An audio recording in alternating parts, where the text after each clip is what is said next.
America అధ్యక్షుడు Donald Trump కు వరుస పరాజయాలు ఎదురవుతున్నాయి. ఒకవైపు వాషింగ్టన్ ల్యాండ్ మార్క్ పునరుద్ధరణ వైఫల్యం, మరోవైపు అటార్నీ జనరల్ నామినేషన్ పై సొంత పార్టీ నేతల అసంతృప్తి, ఇంకోవైపు ఇరాన్తో ముదిరిన వివాదం. ఇలా అన్ని వైపులా ట్రంప్ తీవ్ర ఇబ్బందులు ఎదుర్కొంటున్నారు. గతంలో సొంత నిర్ణయాలతో ముందుకెళ్లిన ట్రంప్ కు ఇప్పుడు అత్యంత ఆప్తులు, మద్దతుదారులు కూడా షాక్ ఇస్తున్నారు. వాషింగ్టన్లోని ప్రముఖ రిఫ్లెక్టింగ్ పూల్ కేసులో అధ్యక్షుడు డొనాల్డ్ ట్రంప్ కు గట్టి ఎదురుదెబ్బ తగిలింది.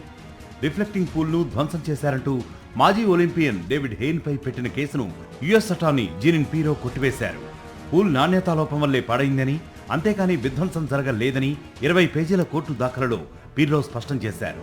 అత్యంత విశ్వసనీయ భాగస్వామిగా ఉన్న జీనిన్ పీరో ఈ కేసును ఉపసంహరించుకోవడంతో ట్రంప్ తీవ్ర ఆగ్రహం వ్యక్తం చేశారు.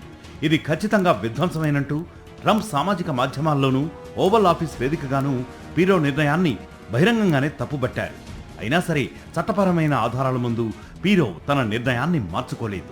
ఇక క్యాపిటల్ హిల్లో కూడా ట్రంప్ కు రాజకీయ పరాభవం ఎదురవుతోంది. ట్రంప్ మాజీ క్రిమినల్ డిఫెన్స్ అటార్నీ టాడ్ బ్రాంచేను శాశ్వత అటార్నీ జనరల్ గా నియమించే ప్రతిపాదన తీవ్ర వ్యతిరేకతను ఎదుర్కొంటోంది.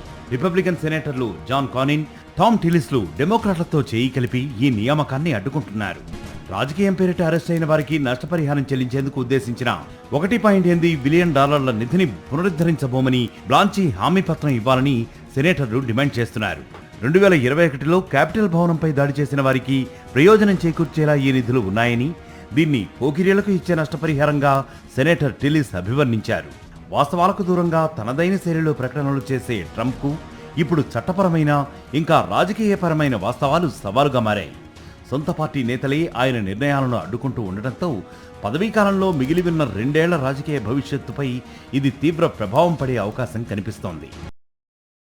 మరిన్ని అప్డేట్స్ కోసం ఛానల్ ను సబ్స్క్రైబ్ చేయండి. నోటిఫికేషన్స్ కోసం బెల్ ఐకాన్ పై క్లిక్ చేయండి.